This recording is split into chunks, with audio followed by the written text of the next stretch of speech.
Tu considères ça? Puisque ici, ne faut pas sous-estimer la puissance de Dieu. Que ce soit toi et le message que tu es en train d'entendre là, votre vie, c'est ce qui est entre les mains de Dieu. C'est lui qui est le dernier mot dans ta vie. Quel que soit tout ce que tu fais, si tu ne connais pas Jésus, bien aimé, tu seras étonné. Tu seras étonné. Il faut que la vie complète recouvre la forme initiale. Que ce soit la prière, que ce soit les chaînes, la vie de prière, la foi véritable.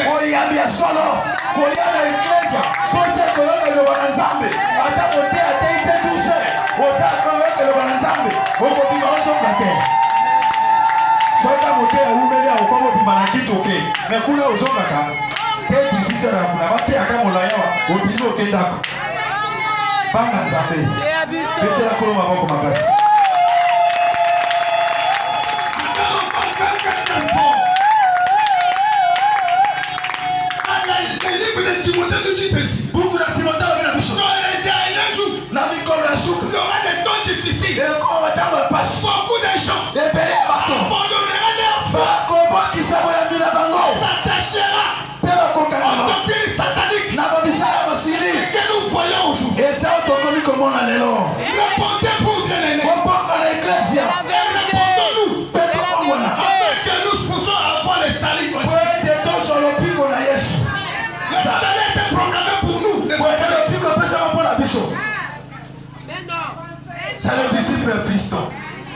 Souvenez-vous, le volet sur la croix. Il a fait sur la mort en quelques heures. Il est monté dans le paradis. Mais toi, qui as fait TikTok, vous avez vu comment va commencer Marie d'échapper. Tu étais là. Jusqu'à maintenant, tu ne réponds pas. Quelle est ta position?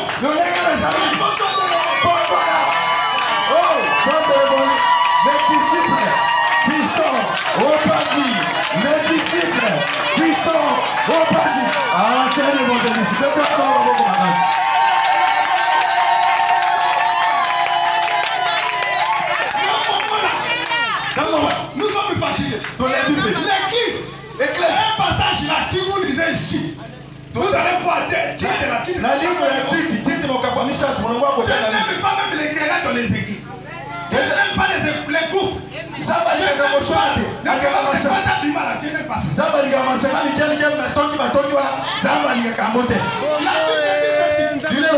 lorsque Pierre, un jour, fut sorti de la prison, après avoir rencontré la famille, leurs disciples, leurs bien-aimés, qu'est-ce qu'ils ont fait? Ils ont l'air rencontré tout ce qui s'était passé. La Bible dit qu'on mène à corps. Ils devaient la foi à Dieu. Soyez levé la foi à Dieu. Pour invoquer Dieu. Afin que ce Dieu-là puisse répondre. Afin que ce Dieu-là, s'il est fidèle à sa parole, manifester ta puissance. Ils disent ceci. Ils ont dit, Seigneur, c'est toi le Dieu d'Abraham, Isaac et de Jacob. Toi qui as fait les ciels, la terre, la mer et tout ce qui s'y trouve. Ton Dieu, dites-moi. Ton Dieu là, qu'est-ce que tu crois là? Il a fait. Il a créé quoi? Quand on sait que la voix de quoi là, qu'est-ce qu'il a? On ne fera pas avec moi. Moi je suis Nangamia. Si toi tu es Nangamia, moi je serai comme les bons, même l'eau. Pour t'annihiler, pour t'anéantir.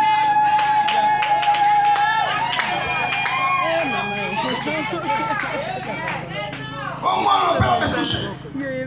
Moi il a la mort. Dans la salle. Kosama. Kosama. Ils ont invoqué Dieu. C'est toi qui as fait les cieux, la terre et tout ce qui s'y trouve. C'est toi qui as dit dans la bouche de ton serviteur, notre père David.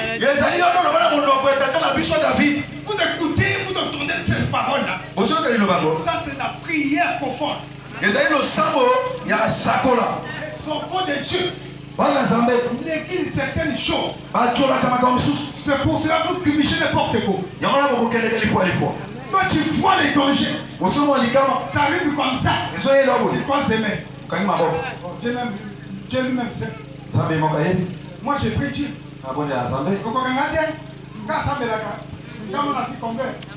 Qui t'a dit que non? Si tu dis plus combien, non, Dieu depuis combien, les démons vont fuir. Qui t'a dit?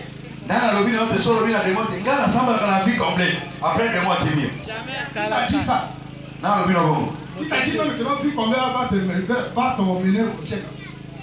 Qui t'a dit? Le problème est que non, il faut le bon voir.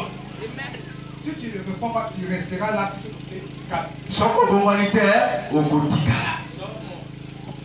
Ils ont invoqué Dieu. C'est toi qui as dit par le Saint-Esprit, par la bouche de notre Père, après David. Pourquoi c'est timide parmi les nations?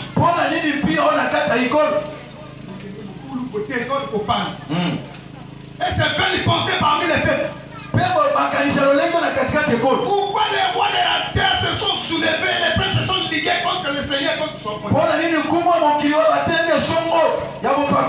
Seigneur, voit les menaces. Et donne à tes serviteurs maintenant d'annoncer ta parole avec une hypertation. On est dans ta main, Seigneur, pour que se fasse des signes, des miracles, des guérisons, des prodiges par le nom de ton Saint-Serviteur Jésus. La Bible dit le lieu où se retrouvait tremblant. La a fait trembler la terre.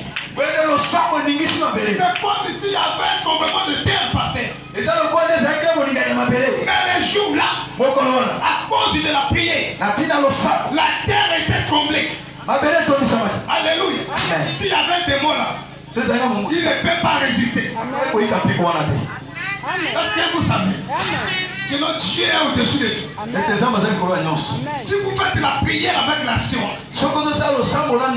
la Bible dit ceci. Quiconque invoquera le nom du Seigneur,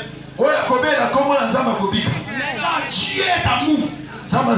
Par son amour, il n'est pas venu pour juger le monde, mais plutôt que le monde soit sauvé par son Fils. Les Jean 3, 16 à 17. Jean 3, 16 à 17. Que Dieu a tant aimé le monde bien aimé. Il a donné son Fils. Mais toi, tu vois tout ça.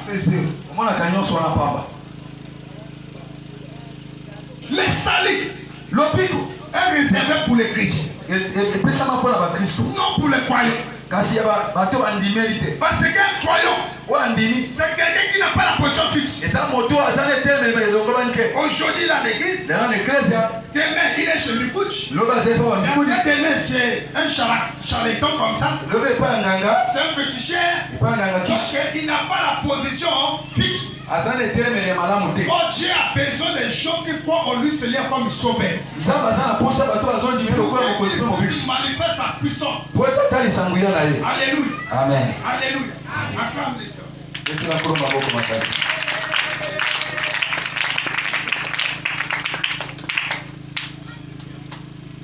Nous allons lire le livre d'Ésaïe. Ésaïe 44, le verset 6. Esaïe mokabu ya tukumi nei na minei mulongo wa kutanga ya motoba. Esaïe 44 verset 6. Buku Esaïe mokabu ya tukumi nei na minei mulongo wa kutanga ya motoba. Esaïe 44 verset 6. Je lis la parole au nom de Jésus. Amen. Grâce à Dieu. Ainsi parle l'Éternel, Boine lobi yawe roi d'Israël et son rédempteur, kumu ya Israeli pe mosikoli. l'Éternel des armées. Yawe ya mapinga. Je suis le premier et je suis le dernier. Nazali ya yambo pe moto ya suka. Et hors moi, il n'y a pas de Dieu. Libanda nanga nzambe mosusu azali te. Acclame le Seigneur. Je suis l'Éternel. nazali yawe. Le premier et le dernier, c'est lui Jésus. ebandeli mpe suka nde ye yesu. Pour obtenir le salut, mpona kozwa lobiko il faut croire au Seigneur Jésus. esengeli ndima na nkolo yesu. Lui seul. ye kaka Il a dit ceci alobi boye dans le livre d'Exode et de Deutéronome. na buku ya mobimi mpe ya deutéronome. Si tu obéis aujourd'hui soki otosi lelo à tous les lois que je t'ai prescrites, na mibeko nyonso nakopesi yo, je serai ton Dieu nakozala nzambe na et yo tu seras mon peuple. mpe yo kozala ekolo na nga. Et j'éloignerai tes ennemis. mpe nakolongola banguna na yo. Même la maladie là, ata bokono tout cela est éloigné. ekozala ekotambu. Pourquoi? mpona nini? Parce que tu as crié au Seigneur Jésus lui-même. po ete ondimeli nkolo yesu ye moko. Tu as dit il ne partage jamais sa gloire avec quelqu'un. alobi takopesaka ke mone na moto te. Jamais Dieu peut partager sa gloire à personne. nzambe akoki kopesa ke mone na moto te. Comment cela, bien-aimé? ndenge nini yango moninga? Lui Dieu n'était jamais. yo aza nzambe ya zuwa. elkana Le Dieu jaloux, nzambe ya zuwa. c'est le Dieu là. eza nzambe wana. C'est lui qui est dessus de tout. yo aza likolo ya nyonso. Et le livre d'Apocalypse nous dit ceci. buku na emonisa elobi na biso Je suis le premier et la fin. nazali ebandeli mpe suka. L'alpha et l'oméga. ebandeli mpe suka. Moi je vous ai sauvé. ngai nabikisi bino Et je vous ai établi un grand royaume de sacrificateurs pour Dieu vivant. mpe natii bino lisanga monene ya banganga nzambe mpo na nzambe ya bomoi. Aujourd'hui là, lelo oyo il faut croire au Seigneur Jésus. esengeli ondima na nkolo yesu. Le problème que la croyance. likambo ezali kondima. Laisse-nous que moi j'ai fait tant des années dans les églises. koloba te ete ngai nasala mobu boye na vie comble. Moi j'ai fait ceci, moi je fais cela. Non. nasala boye nasala 7 semaine ntan tokendeki kuna tetete. Oh Dieu nzambe est le Dieu de l'actualité. aza nzambe ya bolelo. Dieu n'est pas le Dieu du passé. nzambe nzambe oyo Il est aleka te. le même hier, azali oyo azalaki lelo aujourd'hui là, lelo et éternellement. mpe libela. Donc Dieu nzambe ne se souvient pas seulement ce que tu avais fait hier. ya kaka oyo osalaki lobi te. Il te voit aussi aujourd'hui. azomona mpe lelo Parce que chaque jour, mokolo na mokolo quand tu sèmes, ntango ozokuna Dieu note. nzambe Tu azotia sèmes, ozokuna tu fais le bien, osali bona Dieu note. nzambe azotia Mais aujourd'hui, lelo l'église a changé même la position. eglise ebongoli ata lolenge Même pour donner. ata mpona kuta Si tu donnes les 10 000 à frère Fiston, soki opesi 10 000 na frère tout Fiston le monde saura que non. Le frère ici avait donné les 10 000 à frère Fiston. okopanda sango te frère Là, lisaka ce n'est pas de Dieu. eza nzambe te. Alléluia. Alléluia. Amen. Vous connaissez celui qui avait amené le corps de Jésus oyebi moto dans la amemaki tombe? nzoto ya yesu na lilita. Joseph d'Arimathée. joseph d'arimathie Le monsieur là, mobali oyo il était disciple de Jésus. azalaki moyekoli ya yesu. Mais c'est lui qui était un grand partenaire. ye nde moto azalaki mosungi monene. Mais beaucoup de gens ne le savaient pas. bato nde bakoyeba ye te. Mais plus tard, mikolo eleki on a connu que c'est lui qui soutenait même le Seigneur Jésus pendant ses voyages. ayi koyeba te ye moto ayaki kosunga ata yesu na kati ya mibeko. Alléluia. Amen. Si tu donnes par la main droite, soki opesa loboko mobali que la main gauche, loboko ya mwasi eyeba te. okabeli frère misishaba ndenge azoleka napiaki ye 1000 francs. c'est pour cela que vous voyez que non, aujourd'hui les gens sont dans les difficultés. Premièrement financièrement. yango nde bozomona bato bakomi na mikakate na makambo ya mbongo. Parce que vous ne comprenez plus encore la parole de Dieu. mpo bozoyeba lisusu liloba na nzambe te. Vous cherchez seulement votre gloire propre. bozoluka kiembo na bino moko. Mais pas pour la gloire de Dieu. kasi bozoluka kiembo na nzambe. Si tu cherches ta gloire, tozoluka kiembo na moko. Dieu va t'anéantir bien aimé. nzambe akolokitisa Mais ye. cherche premièrement, la Bible dit le royaume des cieux. luka ya liboso bokonza likolo kwa Et bibele. la justice de Dieu. mpe bosembo na Et nzambe. le reste mpe nyonso va vous donner par-dessus. ekopesama bino na nsima. Serre Dieu en esprit et en vérité. salela nzambe na molimo mpe na Pour d'abord ton salut. mpona koluka lobiko na yo. Car la Bible dit ceci. bibele elobi boye Je suis à la porte. natemi na ekuke. Je frappe. nazobeta. Si quelqu'un entend ma so voix, moto aki mongongo na nga. s'il ouvre, soki afungoli moi j'entrerai. nakokota. Je mangerai avec lui. Je souperai avec lui. nakolia elongo na Mais ye. le problème des églises aujourd'hui, likambo ya beklesa lelo. les gens ont changé le système. bato babongo lolenga osala. Dans les églises d'aujourd'hui, na beklesa lelo. maintenant il y a ce qu'on appelle Kilelo.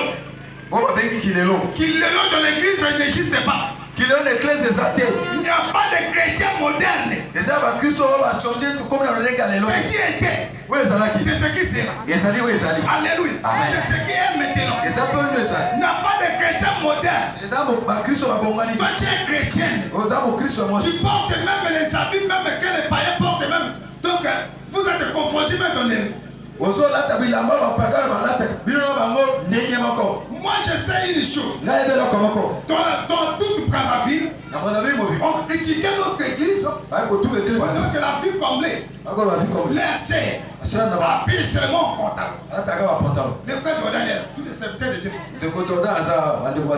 Mais l'apôtre disait ceci. Il y aura un temps. Et lui-même le Saint-Esprit va décider. Moi je dois décider avant que le Saint-Esprit me parle. Mais le Saint-Esprit lui-même, comme si c'est son peuple, il va toucher les cœurs. Et il va le reconvaincre pour laisser les pantalons. Mais on avait vu cela. Lorsque on est allé à Ndolo, on a vu que toutes nos sœurs, tous étaient changés les habillements. Mais la chose étonnante maintenant, c'est qu'on avait laissé hier. Aujourd'hui, on est dans les églises. Les cylindres qu'on avait laissés, aujourd'hui sont dans les églises. Des bras cassés. Donc, les habits qui n'est pas dignes devant Dieu. Il faut que vous sachiez une chose. Chaque habit à sa place. Chaque habit. Chaque habillement. Si aujourd'hui tu sors là, tu vois une sœur, elle a porté un truc comme ça ici. Ici, on l'a donné. Directement, tu vas savoir que nous avons le boîte de bar. Vous voyez, parce que là-bas, ça mérite ça. Alléluia. Amen. Moi je suis prédicateur, je dis ce que je vois. Ça passe, ça mérite. Si vous allez l'autre là, la température. Vous allez voir ça. Biloko est poussé. Biloko est appuyé. Maintenant, si vous venez à l'église, vous allez voir d'abord l'habillement. Et vous saurez que non, la sœur là, elle prie. Même si elle ne prie pas, dans la rue, elle ne sera jamais dérangée n'importe comment. Même si quelqu'un veut l'aborder, il y aura d'abord paix. Tu n'es pas un monstre, tu n'es pas un âne. Vous voyez, quand on est là, vraiment. Mais maintenant, même nos enfants, c'est pas pour nous les chrétiens. Alléluia. Amen. Cherchons les salis. Les salis, c'est tout ça la délivrance. Parce qu'on avait dit que les salis aussi, c'est la délivrance. Il faut laisser ce qui est mal devant Dieu. Si Dieu interdit cela, laisse ça. Ne soyez pas comme la femme de l'autre. Même si elle avait écouté la parole de messager, la Bible dit ceci, qu'à leur sortie, il a pensé de ce qui était resté. Et elle est devenue quoi? Ça c'est la parole. Il ne faut pas sous-estimer Dieu. Il ne faut pas s'amuser avec Dieu. Donc voilà aujourd'hui. Nous voulons que la vie comblée, surtout celui dont il prenne sa position initiale.